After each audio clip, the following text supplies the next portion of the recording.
ଜୟଗୁରୁ। ଛୋଟ କୁନି ଗଉଡ଼ୁଣୀ ଝିଅଟି ସବୁଦିନ ନଦୀ ପାର ହେଇ ସେପାରିକୁ ଯାଏ ସାଧୁଙ୍କୁ କ୍ଷୀର ଦେବା ପାଇଁ। ସେଦିନ କିନ୍ତୁ ପ୍ରବଳ ଝଡ଼ ତୋଫାନରେ ନଦୀରେ ବନ୍ୟା ଆସିଛି, ସେ ଆଉ ଭୟ ପାଇ ଯାଇପାରିନି। ତା ପରଦିନ ଯେତେବେଳେ ସାଧୁଙ୍କ ପାଖରେ ପହଞ୍ଚିଛି, ସାଧୁ ମହାରାଜ ତାକୁ ସେଠି ପଚାରିଛନ୍ତି, ତୁ କାଲି କାହିଁ ଆସିଲୁନି ରେ ମା?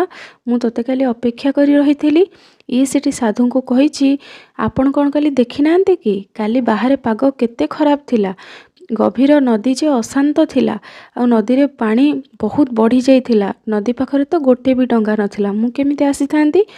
ତାପରେ ସାଧୁ ସେଠି ତାକୁ ବୁଝେଇବାକୁ ଯାଇ କହିଛନ୍ତି ହଉ ଠିକ୍ ଅଛି, ଯଦି ତୋତେ ଆଉ କେବେ ଡର ଲାଗେ ତୁ ସେତେବେଳେ ହରି ହରି ଜପ କରିବୁ, ସବୁବେଳେ ହରି ନାମ ନେବୁ, ତୋର ସବୁ ସମସ୍ୟାର ସମାଧାନ ହେଇଯିବ।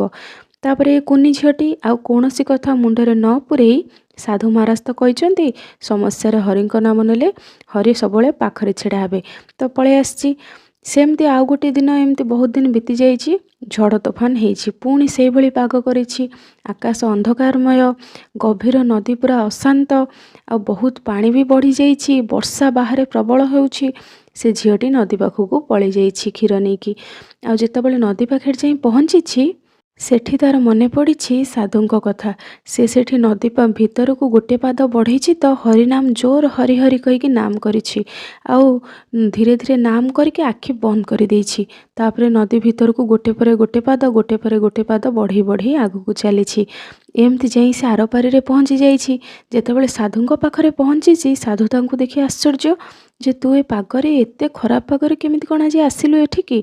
ଝିଅଟି କହିଛି, ଆପଣ ପୁରା କହିଥିଲେ ଯେ ହରିନାମ ନେଲେ ସବୁ ସମସ୍ୟାର ସମାଧାନ ହେଇଯାଏ। ହରିନାମ ଭଜି ଭଜି ଆସୁଥିଲି, ଆଉ ଏପଟକୁ ପହଞ୍ଚି ଯାଇଛି। ସାଧୁ ମହାରାଜ ସେଠି ଦେଖିକି ତାଙ୍କ ମନରେ ସନ୍ଦେହ ହେଇଛି, ସତରେ କ'ଣ ହରିନାମ ନେଲେ ନାମର ଏତେ ଶକ୍ତି ଅଛି? ହରିନାମ ନେଲେ ସତରେ କ'ଣ ନଦୀ ଦୁଇ ଭାଗ ହେଇଗଲା? ଏ ଝିଅଟି ସେଠି କ୍ରସ୍ କରିକି ଏପଟକୁ ପଳେଇ ଆସିପାରିଲା? ସେ ସନ୍ଦେହ ମନ ନେଇକି ନଦୀ କୂଳକୁ ଯାଇଛନ୍ତି। ଆଉ ଯେତେବେଳେ ସନ୍ଦେହ ମନ ରଖିକି ଗୋଟେ ପାଦ ନଦୀରେ ପକେଇଛନ୍ତି, ସେତେବେଳେ ପାଦ ତଳକୁ ତଳକୁ ବୁଡ଼ିବାରେ ଲାଗିଛି, ତାଙ୍କୁ କିଏ ତଳକୁ ତଳ ଟାଣିବାରେ ଲାଗିଛି। ସେତେବେଳେ ଧୀରେ ଧୀରେ ସେ ଯେତେବେଳେ ଆଗକୁ ଯାଇଛନ୍ତି, ଧୀରେ ଧୀରେ ଅଣ୍ଟାଏ ପାଣି, ତାପରେ ସେ ସେଠି ନଦୀରେ ବୁଡ଼ି ଯାଇଛନ୍ତି, ଆଉ ସେଇଠି ମୃତ୍ୟୁବରଣ କରିଛନ୍ତି। ତାମାନେ ଦେଖନ୍ତୁ, ଗଭୀର ବିଶ୍ୱାସରେ କେମିତି ଆମେ ଭଗବାନଙ୍କୁ ପାଇପାରିବା। ଆଉ ସନ୍ଦେହ କଲେ ସବୁବେଳେ ତା ଫଳ ପାଇବା ପାଇଁ ବି ଆମେ ରେଡ଼ି ଥିବା ଆବଶ୍ୟକ। ଯଦି ଆମେ ଆମ ଗୁରୁଙ୍କୁ ସେମିତି ସନ୍ଦେହ କରିବା, ତାର କେଉଁ ପରିଣାମ ଭୋଗିବାକୁ ପଡ଼ିବ? ଆଉ ଯଦି ଗଭୀର ବିଶ୍ୱାସ ରଖିବା, ସବୁ କାର୍ଯ୍ୟରେ ନିଶ୍ଚିନ୍ତ ସୁଫଳ ଲାଭ କରିବା, ଆଉ ନିଶ୍ଚିନ୍ତ ଆମର ଉନ୍ନତି ହେବ। ଆଜିର ଭିଡ଼ିଓକୁ ଏଇଠି ରଖିବା। ସମସ୍ତଙ୍କୁ ଜୟ ଗୁରୁ।